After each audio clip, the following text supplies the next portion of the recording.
sama bopp yëpp dañ ma koy defaral waaye di leen ñaan la ñuy dimbali ma te yàlla tax waaw kay. ma ñëw léegi waxtaan ak sa papa mu ne ma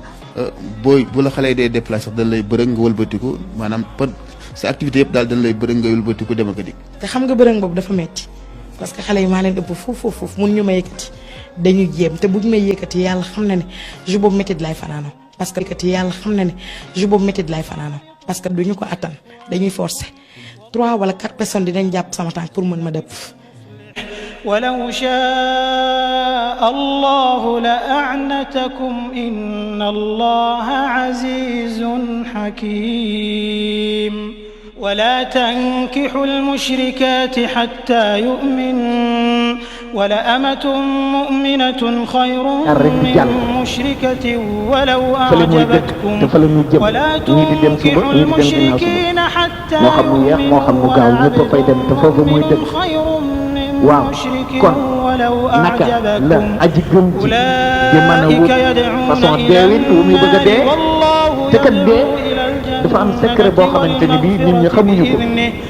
kii dee ak façon deewin wu gën a ñàng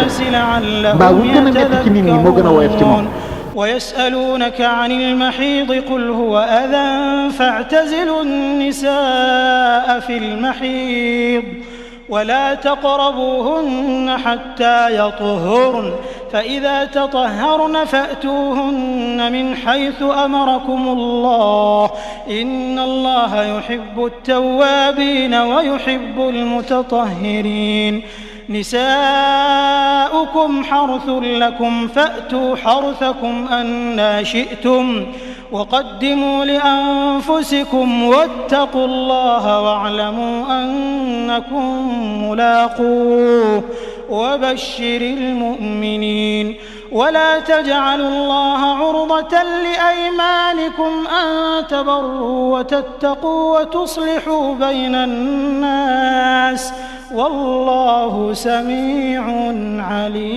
عليم لا يؤاخذكم الله باللغو في أيمانكم ولكن يؤاخذكم بما كسبت قلوبكم والله غفور حليم للذين يؤلون من نسائهم تربص 4 أشهر فإن فاءوا فإن الله غفور رحيم وإن عزموا الطلاق فإن الله سميع عليم والمطلقات يتربصن بأنفسهن 3 قروء ولا يحل لهن أن يكتمن ما خلق الله في أرحامهن إن كن يؤمن بالله واليوم الآخر وبعولتهن أحق بردهن في ذلك إن أرادوا إصلاحا ولهن مثل الذي عليهن بالمعروف وللرجال عليهن درجة والله عزيز حكيم الطلاق 2 فإمساك بمعروف أو تسريح بإحسان ولا يحل لكم أن تأخذوا مما آتيتموهن شيئا إلا أن يخافا ألا يقيما حدود الله فإن خفتم ألا يقيما حدود الله فلا جناح عليهما فيما افتدت به تلك حدود الله فلا تعتدوها ومن يتعد حدود الله فأولئك هم الظالمون فإن طلقها فلا تحل له من بعد حتى تنكح زوجا غيره فإن طلقها فلا جناح عليهما أن يتراجعا إن ظنا أن يقيما حدود الله وتلك حدود الله يبينها لقوم يعلمون وإذا طلقتم النساء فبلغن أجلهن فأمسكوهن بمعروف أو سرحوهن بمعروف ولا تمسكوهن ضرارا لتعتدوا ومن يفعل ذلك فقد ظلم نفسه ولا تتخذوا آيات الله هزوا واذكروا نعمة الله عليكم وما أنزل عليكم من الكتاب والحكمة يعظكم به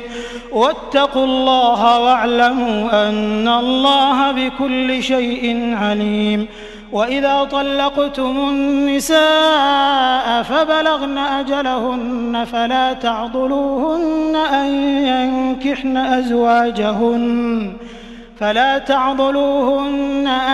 ينكحن أزواجهن إذا تراضوا بينهم بالمعروف